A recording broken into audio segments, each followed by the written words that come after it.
Coming up on Chopper's Political Podcast. Can I just point out to any viewers who might be concerned for my physical health, I have not been punched in the forehead.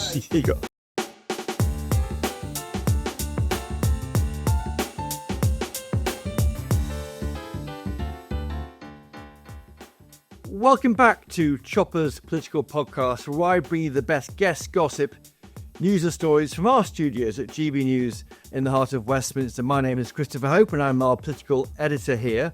We're 1 week away from the budget, and between briefs, leadership challenges and escaped prisoners, it's been a difficult time for this government in the past fortnight. But did we see on Monday this week the saviour of this Labour government, the Home Secretary, Shabana Mahmood? Although it annoyed the Speaker, lots of things do when things are briefed, she unveiled a massive shake-up of the UK's asylum system. It was a punchy statement where she didn't hold back. And she said this in her own words. Let me tell her, I couldn't care less what any other political party has to say about these matters. I don't care what other politicians are saying on the television. I don't care what other activists are saying either.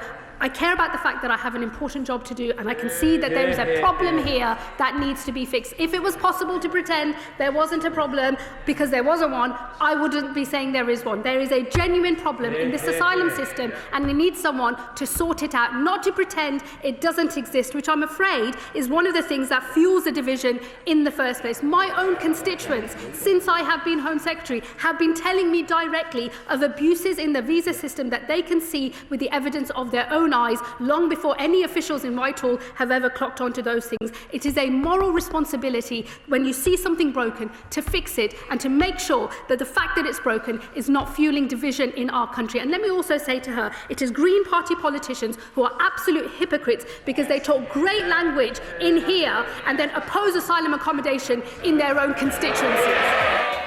Now, hours later, I sat down with the Home Secretary, Shabana Mahmood, to try and help GB News viewers and listeners understand how she might be getting a grip on this vitally important issue, arguably electorally defining issue for Labour. I'm pleased to be joined today on Chopper's Political Podcast by the political commentator and the former BBC and LBC presenter Matthew Stadlen, and Jack Sellers, who was closely allied to Rishi Sunak and worked with him when he was trying to stop the boats in Number 10. Welcome to you both. Thanks for coming on this podcast. Let's go through that interview there with Shabana Mahmood. I started by asking her this about what she said in the chamber. You said something shocking, I thought, in the House of Commons chamber tonight. You addressing a question from a white Lib Dem MP. You said, I wish I had the privilege of walking around the country and not seeing the division that the issue of migration and asylum system is creating across this country. Unlike him, you said, unfortunately, I'm the one who's regularly called an effing P word and told to go back home. It is I who knows through my personal experience and that of my constituents just how divisive the issue is of asylum in our country. Are you sick of well-meaning white people not addressing the issue of immigration because they can't walk in your shoes? Well, look, the point I was making in the chamber and the argument that I will be making all over the country is I can see that this issue is dividing people across our country. It is not an issue just of white people rejecting migration or asylum seekers. I see my own constituents deeply worried about the community tensions and a system that is out of control and is unfair. So the concern about migration is something that is shared by British people of every background, of all race, every ethnicity in this country. And I think that should be acknowledged, because you have to acknowledge what people are thinking. It's wrong to say people feel that way when it's actually true. They are responding to facts. They can see a broken system because the system is in fact broken. The pace and scale of change that we have seen has put communities under pressure. And I think it is the job of politicians, mainstream politicians, to come up with answers to the problems that the public rightly see are happening in this country. Jack Sellers, were you surprised by the way she used that term, being about this term effing P word? I mean, that is extraordinary to hear that in the chamber. I know that Rishi Sunak used it, didn't he? Yeah. When he was running for the election, and that equally was shocking. Yeah, no, I remember this fondly, actually, of the on the election campaign, because at the time there was that sort of Channel 4 expose which sort of was following reform candidates, I think, around in the southeast somewhere, and they were knocking doors, and there were lots of sort of racist comments coming from the candidates, I think, themselves, and some of the people, some of the voters on the doors. And, they're overheard as reform campaigners, but whether this yay or form was was disputed. But even so, that language was used. The language was used. And Rishi was, deliberating on whether to do this. You could see he was visibly upset. And the day after the sort of documentary aired, we were in a school, and that makes but like the backdrop and the context of that so jarring. Changes it. Yeah, but Rishi thought about it long and hard, and he thought it was completely unacceptable, and he wanted He wanted to show people. He wanted to stand up against this and show people quite what people are saying. He wanted to have cut through, so that people are actually listening to that this is not acceptable in society. And I think Shabana was doing something quite similar in many ways. She was trying to neutralize these arguments against her of her being, but not necessarily being called racist, but these elements of this of racist policy and other things. I think she was just trying to neutralize that to say, how can you say that to me of all people? And Matthew Stadlen, she told us that, didn't she, that she sees her own constituents deeply worried about the tensions in communities. It's not all white people rejecting migration or asylum seekers; it's everyone concerned about it.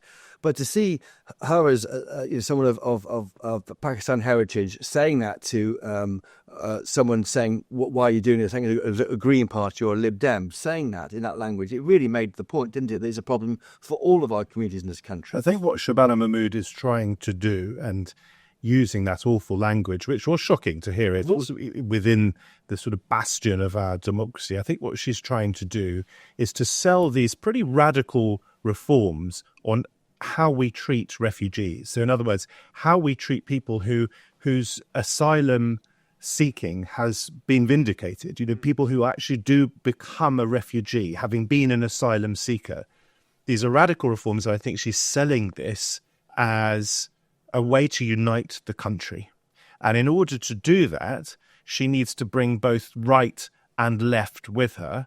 And one of the problems she faces, because you say everyone is concerned about this, not everyone is concerned about the number of asylum seekers coming into this country. Should be, here's her point. Well, it is indeed. But what she's trying to do to bring those on the left, or some of those on the left with her, is to say, look, I'm certainly not a fascist. Don't use language like that to me if you're thinking about it. I'm someone who has been called an effing P word.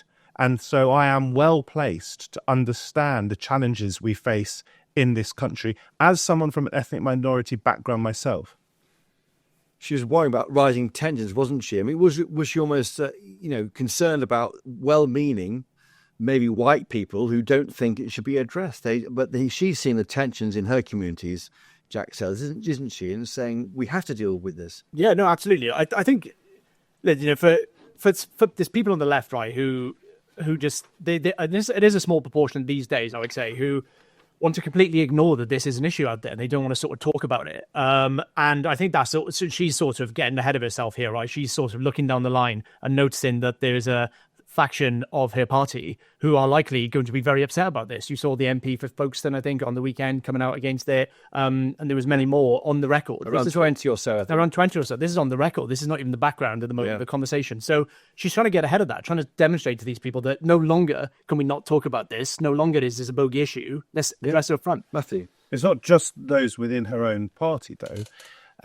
She struck me from something that she said, reasonably confident that she can carry the parliamentary Labour Party with her. That may turn out not to be right.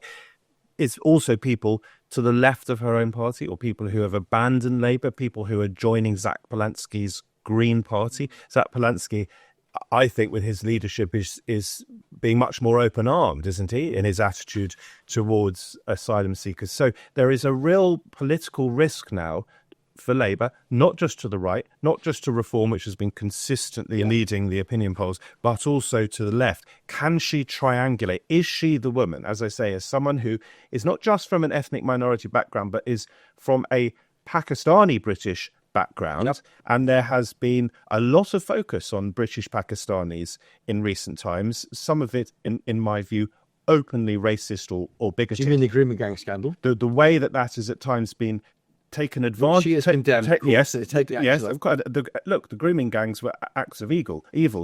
As of course are all forms of child abuse. My point is that the two things can be true at the same time. You can get the acts of evil of the grooming gangs, which absolutely needs to be called out, but at the same time, clearly there are figures on the extreme right who wish and have always wished to exploit that So is it reality. to mention the race the perpetrators of the grooming gangs? I don't think so if race is part of it, and also if race is a barrier to stopping the grooming gangs. What I'm just saying here is that she is perhaps uniquely placed as someone to make this triangulation, someone from a British Pakistani background. Okay. I went on an interview to ask Shabana Mahmood about how she felt about some parties and politicians opposing asylum accommodation and how that would really address the crisis over small boats. And here's what she said. You talked about the Green Party being absolute hypocrites because they talk great language in this chamber and then they oppose asylum accommodation. You're tired, are you then, of politicians who fight your controls on migration and then don't want the result of uncontrolled migration in their areas? Look, I think there are some people in politics today who think you can either ignore the problem and just assert that it's not there and that somehow it's made up, it's misinformation, fake news, and if you just don't talk about it, it will somehow go away. There are others who will speak the language of inclusion and support for diversity, which I also agree with, but who will then not look to any solutions for the problems that we face. So they will shut down any possible solution and then therefore they are hypocrites because they have nothing else to offer. What I am offering is a genuine set of proposals that can fix the broken system that we have and retain public consent for us having an asylum system at all. That is the way that I think sensible mainstream politicians should approach these issues, because we can see the problems they're causing in our communities and it's our job to fix it. So Jack Shelder's there. She's saying it should be a mainstream political issue. Is one of their frustrations, I think our viewers have felt at GB News to a degree, that you're far right if you're worried about migration. And she says it shouldn't be a far right issue. It's an issue of everybody. Yeah, no, absolutely. I mean, that's exactly what she's trying to do here now. And I think I can't remember the exact comments afterwards, but she got into the topic of conversation about Tommy Robinson. Or I can't remember how it came up. I saw it in an interview. But essentially what she was saying was, this issue has been hijacked by these people for too long, and they're making it into a real protest issue on the ground, on the streets. If people are protested, if we don't do something about it, you fully class yourself as centrist in the middle, trying to tackle this issue for normal people, then we will see more people out on the streets protesting outside asylum hotels and the like. So I think there are different things going on. Clearly, Labour recognises that, as I've already said, there is a political threat from the right. So the politics of it. Can you win an election? Now, she says that nothing is more important, really, than fixing a sort of disunited country. So winning an election is not more important than uniting the country. I mean, she would say that, wouldn't she? Yes. But there are different things going on. One is the politics and trying to grip that, and the other is the reality. And what is the reality? And people have very different views on that. My own view is that we are at an inflection point, almost an existential point in this country. We, in our relatively, and I stress that word relatively, because there are plenty of people who are really hard up against it in our country, born in this country, but we are relatively wealthy compared to a lot of other parts of the world, and we are not ravaged by war. And in the form of what is described as this migration or asylum crisis, our way of living is coming hard up against, arguably for the first time in this way, the fact that there are lots of people in the world who are much worse off than us. And the question is, how do we defend what is ours, our relative wealth, and also a form of cultural identity and national identity, against the understandable desires of people from not just war-ravaged countries, but very poor countries, who would, and we might want to do the same if we were in their position, come to our country for a better life. How much of our values are we prepared to sacrifice in order to stop that happening? So critics will say too much to be given away to accommodating people arriving here, and we're losing touch with our British culture, and that may be driving the Raise the Flag campaign in parts of this country. Yeah, I mean, look, obviously, and what we were seeing, in some of the stats, just to tackle the point, is that a lot of these people, there are elements of people coming from war-torn countries, Afghanistan, Syria at the time, which obviously now is in a bit of a different place. But also, some of the highest stats we were seeing were places like Albania and other things. And I think what the feeling of people across the country, I'm from Caerphilly, where there was a by-election recently, and it's certainly there. People feel it, even though there's not high levels of immigration impact in there, which is quite weird, the sort of disparity. But what people are seeing and feeling is that their standard of life, and everything you said is absolutely right, but their standard of life is tough. Energy bills and other things are going through the roof, and there's obviously dire public finances and battles over health spending and other things which people want to see improved. When then you're also seeing people coming across on boats from places like Albania or Vietnam or whatever, and then and vast amounts of money being spent on maintaining them and keeping them here. Okay, Jack Sellers, I went on to ask her about if she's worried about civil unrest, and she said this. You talk of the pale and scarcity of change, destabilising communities. Are you worried about civil unrest unless you can get these changes and make them stick? I mean, I think we've seen some civil unrest already in our countries. I know that we regularly see protests outside hotels. I think there have been some near misses on attacks on hotels. I think all of that move towards disorder and violence is deplorable and is completely unacceptable. And I would expect all of our people to obey the law of our land, and it will always be enforced.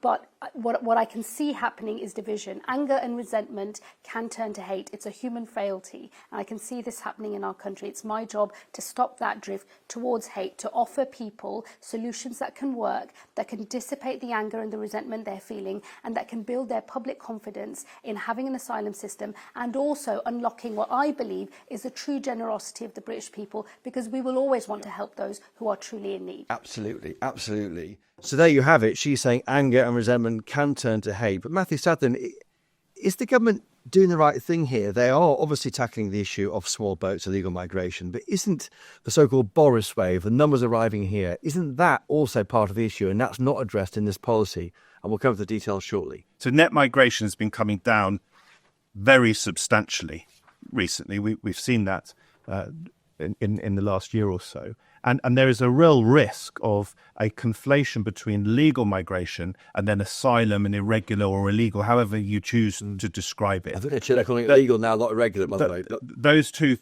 things, Chris, can be conflated, and by some deliberately conflated. My view is we obviously cannot take an unlimited number of people, even from war-torn parts of the world. How could we? We can't accommodate that. Unless you think we should live in a world without borders. If you believe in the nation state, you have to have borders. Brexit was about borders. But it becomes very difficult because there is an inherent contradiction in what the government policy has been recently, and to some extent still is. The policy is to stop people getting here by boat and through other irregular or illegal means. But once people get here, we can't easily remove them. And it's that was the problem. We can't remove them at all unless, if you're Nigel Farage, you decide you want to do a deal with the Taliban. And this Labour government... Well, he does. He would need to do a deal with the Taliban to send Afghans who shouldn't be here, and some are perfectly reasonably and perfectly legitimately here. He wants to be able to send them back to Afghanistan. And if they get tortured or killed, he's been very clear, that's not our problem. So although I accept that we cannot take an unlimited number of people here, how do we not only stop the boats from coming in the first place, but if they do come, how do we remove people if there are too many people here without compromising on core values such as not handing them over to torture? What is the answer? Jack Sellers, the Rwanda plan. You take them to a third country and leave them there. That's what the Tory was looking at doing. Yeah, look, the thing about Shabana Mahmood's package this week, which is very, very strong, let's be honest, it is very, very strong. But the issue which needs tackling in the public's mind, whilst everyone is concerned about high levels, top level legal migration and other things, just the overall amounts, the main emotive sort of priority is boats right in front of you. Is this package going to stop boats? I'm not sure, because there's not an immediate deterrent right in front of you. Essentially, this package still says to people, you can come here and be here for 20 years. Well, we'll come to the numbers in a second. I then went on to ask her about how she will get past the biggest issue here on the whole plan, which is probably her own backbenchers. Maybe roughly 24 are out there attacking it publicly, so-called lefty lawyers. Here's what she had to say. How do you stop these so-called, in quotes, lefty lawyers, maybe your own backbenchers, 16 of them already attacking your plans, from unpicking what you're trying to do? Well, look, I think politics is about making an argument. That's what I did in the House today. Not everybody will agree, but I think what we did see in the House today was wide support from my colleagues sitting behind me for these proposals. I believe that wide support is there in the Parliamentary Labour Party, it's there in the Labour Party, and I believe, more importantly, it's there in the country. That is what I think will make sure that these reforms are realised, and ultimately it will be my job to make sure I can implement these reforms and deliver for the British people. So, Matthew Stadlen, the issue for Shabana Mahmood isn't necessarily in front of her because the Tories are supporting her plans, we're told, until it's the detail, although reform won't, interestingly, yet, it seems. But behind her, where there was lots of critics on the backbenches of the Labour Party. Why is that? And is that a worry? As I've said, I think Shabana Mahmood is confident that she can get this through, and I suspect, and I think, haven't we heard that the Conservatives would help drive these through Parliament? So I don't think there is a government passing legislation based on opposition support. It's not ideal, but it's a weak government. Well, it depends how many Labour MPs would vote against it, and that needs to come out in the wash. We have to wait and see. Otherwise, they want to have it. Maybe a fight they want to have. Well, they clearly feel they need to have it. So I suspect these reforms will. And I've been talking to the Home Office. There's a lot of detail that needs to be ironed out on this. Just to return very briefly to the Rwanda plan, I was against it in principle because I don't think that a country where a president gets 99% of the vote is going to be a safe country or a sensible country to be sending people to, who themselves often are vulnerable. And I also didn't think it would work in practice. And I still maintain I don't think Rwanda would have worked. That's clearly the government's view, even if you hear some suggestions that perhaps some in government might be regretting dropping the route. Well, America are doing it now, aren't they? And Jack Sellers, not everyone's against it. Yeah, no, for me, that was the thing. Labour should have, if they were serious about this, starting to give loads of language about smashing the gangs, he should have run with this and see how far he got. It would have been pretty much a win-win for him. If the policy failed on its own merits and there was legal challenges, he could say, well, look, the Tories' problem didn't work. But he could have sort of let it try. And if it did work, right, he's got this instant deterrent. I'm pretty sure off the back of that, if illegal migrants knew that as soon as they arrived on the shores, they would be detained and then taken to Rwanda while it's all processed, I'm pretty sure. Or deported, actually. Or deported, yeah. As the over policy. I'm pretty sure the numbers would have come down. It's an instant sort of deterrent. I think. Yeah, is it possible to win an election, a general election, while the votes are still coming in the sorts of numbers they are coming? There were clearly different reasons the Conservatives and Rishi Sunak lost the last election. And I suspect they didn't lose it because there was any great love for Starmer or Labour. And they'd been in power for 14 years. But I think that one of the reasons they lost was because of the votes. And I think it will be difficult for Labour to win outright. It'll be very difficult for them to win outright anyway. But it will be particularly difficult for Labour to win outright in the next elections if the votes don't stop. Rishi Sunak made himself a hostage to fortune by basically telling us he was going to stop the votes.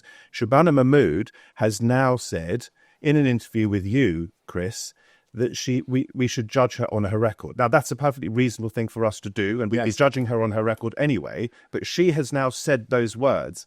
And that means that if the votes do not stop in any serious way by the next election, that makes it politically extremely difficult for the government. Do I think that if Labour fail, that Farage will ride into power and sort out the votes? No, I don't. He thinks he will. Let's see if he says he will, yeah. Hello, I'm Bev Turner. Now, it can feel like the money in our bank accounts at the moment does not keep up with the cost of living. And maybe there's a solution.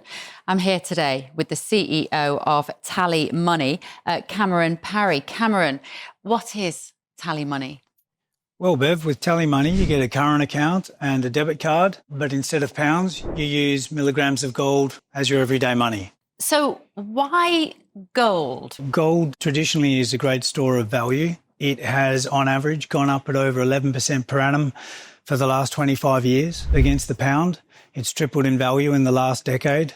And in the last 2 years alone, it's increased by 50% against the pound. Banks' savings products just can't compete with that level of growth.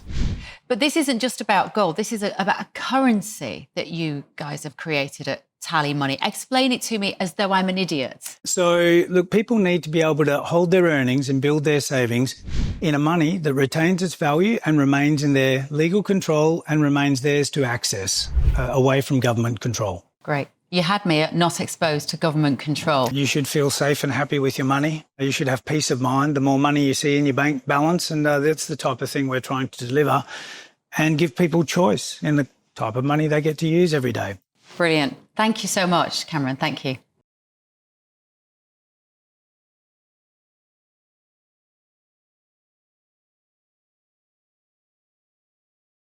One point to you, though, Jack Sellers, I was talking to a very, very senior person, number 10, and they were trying to game out what you would do in July last year, and they thought that Rishi Sunak should have called, or maybe would have called the election on the tarmac at Stansted next to a plane, and pointing at the plane and saying, "Vote for me," and that plane takes off on day 2 of my new elected term as Prime Minister, full of migrants being sent from here under the Rwanda plan. Why did you go early on the election and not wait to see if your big idea would have worked? Because by not doing it, and I was there in number 10 at the press conference on the Saturday after the Thursday election to hear Keir Starmer axe the plan, and with it hundreds of millions of our taxpayers' money. I think on the Rwanda point, while it all sounds nice sort of visually, Why wait till it worked? There's two things here. One, announcing it before the summer visually, Rwanda in the background. I think the public had completely lost trust in us on this at that point. So I don't think necessarily that regained it had you made it work. No, so that's a question of then why didn't we wait until after the summer and see if Rwanda would have kicked in? But there's a high possibility, and this is no news here, but there's a high possibility that as soon as the legislation was passed, that there would still potentially be legal challenges in the end to be ironed out. It wouldn't have worked after all. No, there is that, but that's not the reason it was. The reason for calling the election before the summer, as far as I'm aware, it was there was a combination of different things. The public needed to make their mind up now on a load of huge issues, immigration being one, the economy being another. And we were cornered in many ways politically, just because after the summer there was a very limited time you could do it, and Labour Party would be saying, "Oh, look, they're squatting in number 10 or whatever." So it was the only time we could try and catch people by surprise. We did. One of the awkward things debating with you, and it's a privilege to be debating with you. You're at the heart of number 10. It's fascinating to get your insights. But one of the issues, and we're all watching, I imagine, Prime Minister's questions today, is that the person asking the questions is the leader of the Tory party, and really, if you look at the polls, it should be, and I'm not saying it's that constitutionally we've got it wrong or whatever, but realistically it should be Nigel Farage. So we've got Nigel Farage with his 4 MPs sitting in the sort of distant background, and Kemi Badenoch asking the questions. And one of the reasons why Reform have been so consistently and quite significantly ahead in the polls up to this point is clearly, to my mind, because of the immigration. But I would say this, and Shabana Mahmood was clear about this, there is absolutely no excuse, ever any excuse, and the law will be enforced to break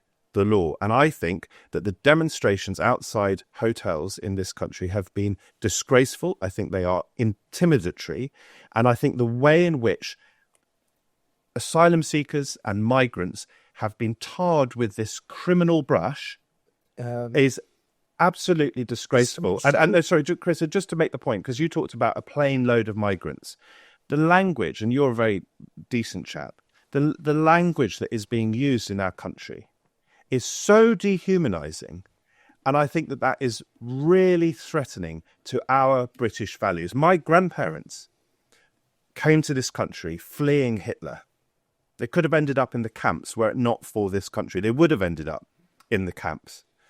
And we have to be so careful, I think, about the language we use. It is not unreasonable to want to grip this issue. But how we talk about it, and at least in terms of tone, I thought Shabana Mahmood got the tone right. Disgraceful then, Jack Sellers, to protest outside the Bell Hotel in Epping. Is that disgraceful? I don't think protesting outside a hotel is disgraceful at all. I mean, everyone has a right to sort of... As it is. Well, I can't protest outside your house, and you can't protest outside mine. If you disagree with the government policy on putting people up in hotels, and I could completely understand the concern that people should not be put up in hotels in the hearts of communities, although if they're not, they're going to be put up in barracks somewhere, I imagine. Do that outside Downing Street. Don't do it outside a hotel where human beings are living. These are local, it's outrageous. Actually, these are local people who'd have no warning about the hotels being taken over. They suddenly find their hotel has been booked out by the Home Office. And blame the Home Office, Chris. Don't blame the individuals in that. If you're living somewhere out in the West Midlands and happens, you can't get a train to the Home Office and protest. Why should you have to pay for that train fare? Why not protest outside? Why shouldn't you be able to intimidate vulnerable people? it's not intimidating. You don't think it'd be intimidating, Chris, if people came outside your house because they didn't like GB News, or come outside my house because they didn't like my political views? And What else can they do? But you're saying they can't protest. That makes it even worse. We saw a march of 150,000 people, many of whom will have been concerned by government policy on asylum, march through London. That is a democratic way of expressing your feelings. To do it outside what is effectively someone's home, I maintain, and Shabana Mahmood, I hope agree with me, is outrageous. This started under the Tory government, and part of the problem we are finding in our postbag is it's the lack of consultation leads to the demonstrations that Matthew's upset about. By not telling people, asking, do you mind if this hotel opens up now with migrants who have nowhere else to go? By not asking them, people feel they have to react somehow, and it goes back to the old-fashioned, the centuries-old way of protesting. That's all they've got left. And it's really down to the government, which you're part of. Yeah, but look, and I do think, by the way, this is only going to get worse. I mean, look, obviously the Labour Party, the government's plans at the moment now are to move them from asylum hotels into military camps or vacant military camps. This has been tried before, and you're just moving it from one community to another. You're moving the problem from one community to another. The local communities in that community will feel hard done by, that they weren't consulted, and the rest. I mean, I think we're talking about an ends here, because the bottom problem is for all these people, the local communities, is that they want this issue fixed full stop. There's going to be no communities happy with illegal migrants sort of put into those communities and held up in hotels or whatever for however long. Saying we can't protest, I think, makes it, frankly, worse. Yeah, no, protest. There's local protests across the country all the time, right, for different issues, not just sort of... not outside people's homes. No, I'm sorry, not outside people's homes. This could have been my grandparents. If God forbid, we ever have to flee this country, it could be us. Listen, I'm going to hold your toes to the fire on this.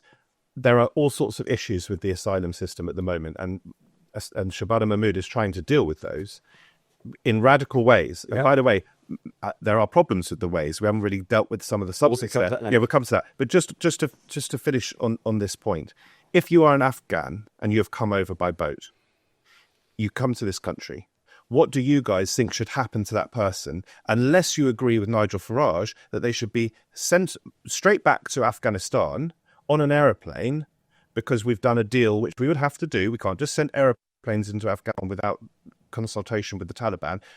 Send them to Afghanistan, where they may be tortured or killed. If you don't do that, where do you house them? Because you can't send them back to France unless the French allow them. Yeah. Well, I was going to say, the problem is at the moment that you don't know where a lot of these people are coming from. So how can you prove what countries they came from? So where would you house them then? I actually think, migration for our country is good for a load of sectors in a controlled way, right? And for me, the influx of illegal migrants through different routes, but primarily, obviously, on boats, it actually diminishes. It actually diminishes the support and safety nets we can give to people from war-torn countries who actually need it. In the interview with Shabana Mahmood, one of the big issues was she wouldn't stick to a number.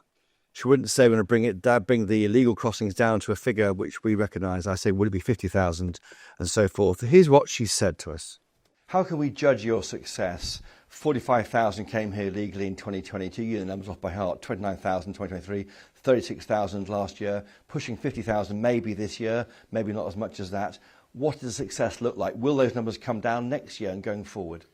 Look, I want to implement these reforms as quickly as possible. I want to reduce the pull factors that are persuading people to get into we know all that. Votes. How do we judge your success? Numbers? Judge me on delivery. Judge me on delivery. I want to get those boat crossings down. I'm not going to set arbitrary But they numbers. will fall next year. I want to see them fall. Of course I do, as we implement these reforms. I would say to your viewers and to people across the country, judge us on the totality of the reforms once they're being implemented. I believe the combination of these reforms and our law enforcement activity can fix this problem and can bring those numbers down. If they don't work, you'll go further. You pull back from ECHR withdrawal, which of course is what Reform and the Tories are doing. Other ideas you could push too? Well, look, I will always, of course, keep under review whether these measures are working as they should, but we've announced the set of proposals today. Yeah. We've now got to consult and bring forward legislation. That will be the next stage, and then we've got to crack on with delivery as well. GB's viewers watching this, listening to this, will be frustrated. You're not saying numbers will come down. You hope they will. You can't say it. Look, I know it's a low trust environment, right? I know that people will say that we've heard all of this before. I get that. I know there's a lot of cynicism. That it's justified. So I'm not telling your viewers that they are wrong to feel or think as they do. Just judge us on our record. We are bringing forward new reforms. We've already massively increased law enforcement activity and general enforcement activity in this country. We've seen 1,000 people removed as a result of the raids that we have been carrying out. We will keep going on that enforcement activity. I will bring these reforms forward, judge us on our record. So there you have it, Matthew Stadlen and Jack Sellers. We're hearing the word trust from a government that's failed on controlling the borders properly. She won't give us a number. She won't tell us how much she wants small boat crossings to fall to. Do you understand that, Matthew Stadlen, or is that a missed opportunity? Let's address the issue of trust first. I think trust is pretty low in politicians, isn't it? I don't think that's a sort of particularly controversial thing to say. Let's then deal with the trust in this Labour government. Okay. Rachel Reeves said after her budget, where she arguably already broke a manifesto pledge with no insurance by raising national insurance contributions for employers. She then, after the budget, said she's not coming back, didn't she, for more? I was at the CBAG conference. Right, and now it is almost certain that she's coming back for more. Now, circumstances, of course, change, but that does not promote trust in politics. If we cross over to the issue of asylum and immigration, at the heart of these proposals, it seems to me, is trying to stop the boats and trying to drive down numbers, trying to streamline and regularise our asylum process. Is it going to stop the boats? My view is, I don't think it will, because if you're told that you can't get indefinite leave to remain after 5 years, or apply for it after 5 years, you're going to have to wait 20 years. That's still a better deal, isn't it, than hanging around in other parts of the world, whether that's your home country or northern France. And therefore, I'm sceptical as to whether this is going to work. I don't think Rwanda would have worked, and I wouldn't send people to Afghanistan, and this government won't send people to Afghanistan. So I'm afraid, and I'm glad I'm not in government at this point, because Sunak found it incredibly difficult, and Starmer's finding it incredibly difficult. I'm afraid I do not have an obvious solution. And that this is such a toxic issue politically at the moment, and we could be in a situation where we just see Prime Minister after Prime Minister falling because they cannot resolve it. Jack Sellers, this idea is modelled on the Denmark system that would tackle illegal immigration. Matthew makes a point. If you have to wait 20 years to get right to remain, I mean, 20 years is a generation. I mean, children grow up in 20 years. Is that reasonably fair to say a baby arriving here now will in 20 years being deported, they'll be as British as the baby, a fellow child in their class? Yeah, the problem I see with this policy in many ways, and it is a big political issue, is that I feel like it doesn't tick any of the boxes which Labour MPs will like. We were talking about Labour MPs at the moment. 20 people are out there on the record, or 20-ish on the record, talking about this and being against it. But in the background, there is going to be so many of them in negotiations right now with the whips of the party and with the Home Office, talking through the details because they want the government to move on certain things. So I think it's got a long way to go because for people who, a lot of people have sympathy with the idea that if you come from a war-torn country, Ukraine and others, that you should come here and get a bit of a safe protection because, your country is clearly in dire straits. But this policy sort of goes against those people and removes the protections that they have, or like pushes it down the line to 20 years, and won't fix. Just the world 20 years away. Yeah, and will not fix the boat problem. And if one of the concerns that people have is integration, it's going to make it a hell of a lot harder to integrate in this country if you're being reviewed every 2 or 3 years, every 2 years or whatever it is, and then you're not able to apply for this settled status until 20 years. As for the child points, very, very important point. I brought it up on Jacob Rees-Mogg's show the other day. I've been back in touch with the Home Office about it since. The Home Office says to me that it was always possible, I think, to remove someone who has been brought up here for a while, born here. Not everyone has automatic British citizenship but in terms of actually policy, not the change in the law. Yes, the priority now seems to be shifting so that more families will actually be removed. And I hate the idea, hate is a strong word, that if someone is born in this country to refugee parents and the parent's home country is still unsafe, say for 15 years, they are educated next to my son and my daughter for the next 15 years, that country then becomes safe and the government could then remove So do you that think- child, that 15-year-old child. Well, that's what they're saying might happen. And of course, 15 years away is a long time away in terms of politics. The big question, I mean, for me is, will the policy end up being 20 years? Because the next most severe in Europe is Denmark, and that's 8 years. That's a massive difference. So will they end up in that position? I don't know. Also, Shabana Moody wants to tweak the European Convention on Human Rights, Article 8, right to family life, Article 3 as well. She doesn't want to go the silver bullet, which is leaving the ECHR. But isn't there a risk here by trying to do all this and maybe failing? We'll see if that happens. We all hope she succeeds. It may fail. Wouldn't that make the case for leaving the ECHR at the next general election? Look, I don't think there is a silver bullet. I think that's what we've come to But learn. the next election will learn. have parties promising a silver bullet. Because this has Even that, I'm highly sceptical that Farage could implement what he says he wants to implement. Let's say that Farage does take us out of the ECHR, which will take, I imagine, quite a bit of wrangling and will be time-consuming, and withdraws us from the Refugee Convention. He still then, as I've said earlier, has to do a deal with the Taliban and send aeroplanes to Afghanistan. Now, that may be possible, but I would suggest, going to be tough. So Shabana Mahmood is wanting, again, here to triangulate. She's trying to find some sort of compromise.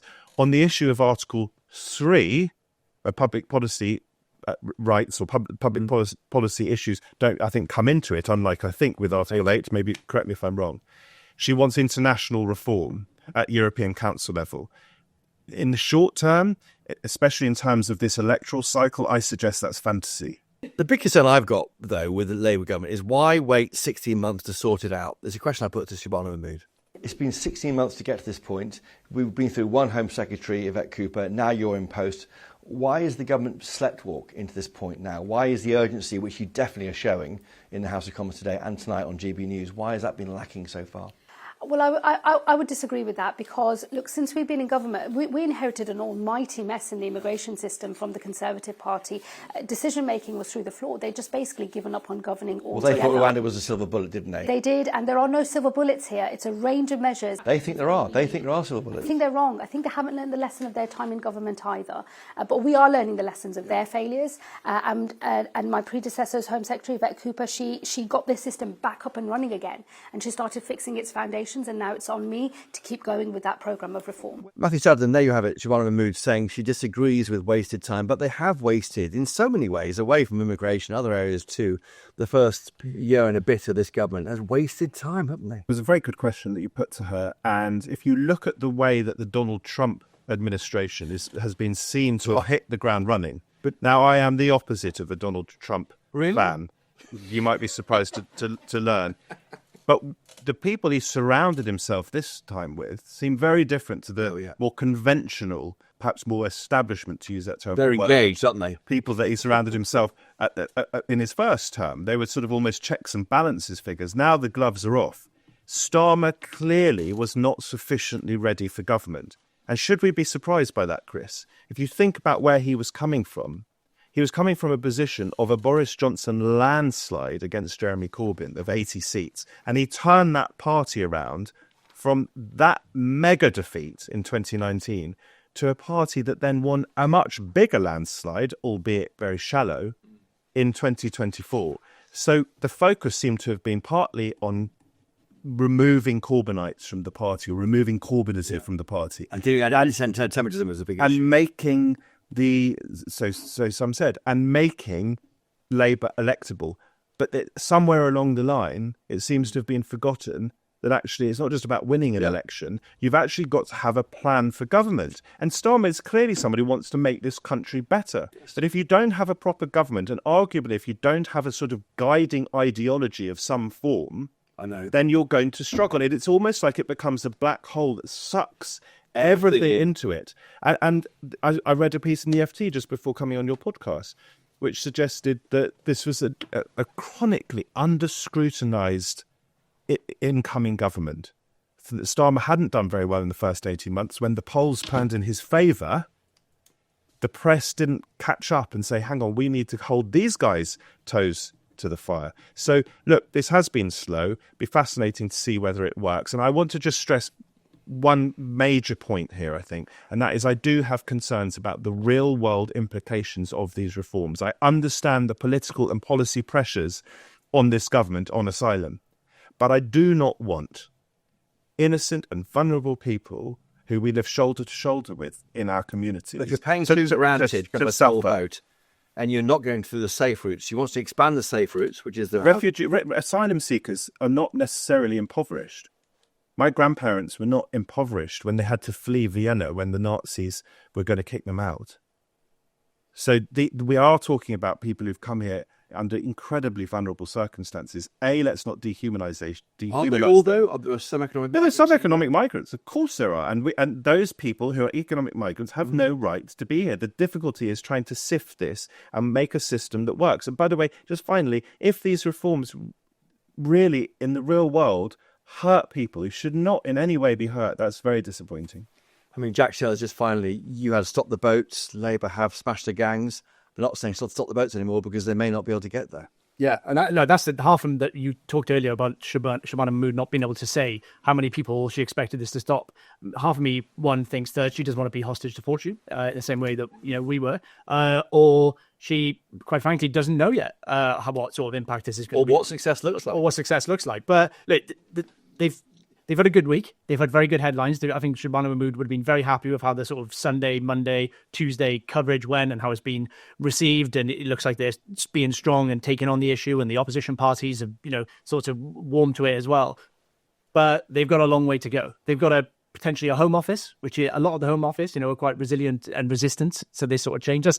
I'm not someone who says, the blob, let's all reform the blob. Civil service has got lots of excellent people, but there's lots of people in the Home Office who will completely not agree with this approach. There's France and other nations, and all these nations we're giving money to, who are not doing anything to sort of stop this, quite frankly. This could stop if France took people back, couldn't it? Yes. But am I wrong about that?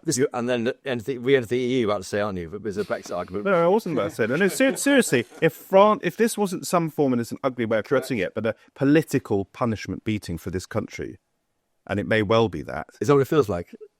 Not to me, because I don't see human beings like that, but it may be for how France sees it. That punish us for leaving because you thought you were going to be able to withdraw and all the rest of it. Actually, we're showing you that your borders are wide open. The French, if they wanted to, presumably, and I don't know the detail of the law here, but if the French said you could just simply pick them up and take them back, these human beings, wouldn't the problem stop? That is a form of policy, but I've been told by someone very senior that's basically invading France. Which is nonsense. You can't just... That's fantasy. I'm not going into French water and drop them off because that is invading and I'm French not talking about. And I'm saying if the French wanted to sort it, and if they did sort it, and the law permitted, you wouldn't have camps in northern France. Yes. No, listen, I personally think if you sort migration, Labour, if they can get NHS down to manageable levels, if they can get the economy started growing, they've got a real chance at the next election. So it is high. It came across as what you said about them having a good week. I mean, Shabana Mahmood comes across well. Yes, and she did. When I met her, I thought she was compelling. I felt she believed it. I didn't feel the same with Yvette Cooper. I think she absolutely gets it, and she uses language which shows she's meeting the challenge, I think, head on. I didn't get that with Yvette Cooper, and so I think she really does understand it. But is that enough? So, look, this time next week, this is all going to be ancient history because they're going to obliterate the economy and they're going to be back to talking. Should you just say? Can I just point out to any viewers who might be concerned for my physical health? I have not been punched in the forehead. I had a little biopsy, and also may I just say that I host a podcast too. Yes, 20 questions where I interview people from different parts of the political spectrum. About to come to that. I'll come on your podcast too in reply to this one. Just very funny. What does success look like this time next year? What is success in this policy? Jack Sellers. I think this time next year, but with the context in mind that there's not a general election in theory for another 3-4 years. 3 years. Assume that next year, if they could say they've halved, if votes have halved, I think that is progress, which they can point to say, wait until see what we do next year. Matthew Stadlen. I suspect some of these reforms are going to take considerably longer, or at least a little longer than a year. And my concern is that the boats, and by the way, I want the boats to stop. It's dangerous. People are being taken advantage of by criminal gangs. I don't think the boats are going to see a significant dent because of any of these policies in a year's time. Is that a political problem for Labour? Yes. And if you ask people to judge you on your record, it makes it an even bigger political problem. Well, Matthew Stadlen, thank you for joining us. Of course, you're a former BBC presenter and now a commentator also on GB News. And Jack Sellers, former advisor to Rishi Sunak. Jack, thank you both for joining us. In a very big week, I think, for this government that tries to tackle one of the three key issues it needs to sort out before the election on immigration. I tweeted Christopher Hope on X. What are your Twitter handles? At Matthew Stadlen. I wish it were still called Twitter and not X. At Jack Sellers 93.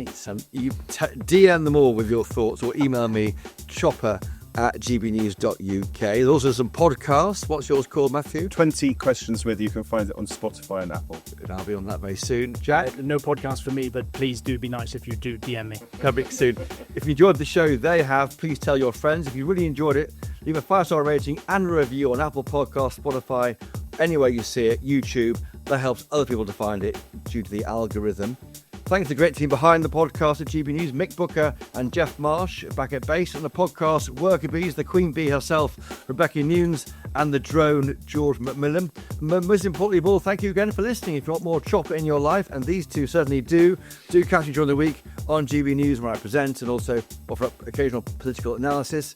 And our best reporting online is, of course, our website, gbnews.com. But until next time, it's the budget next week. Stay tuned for that. Cheerio!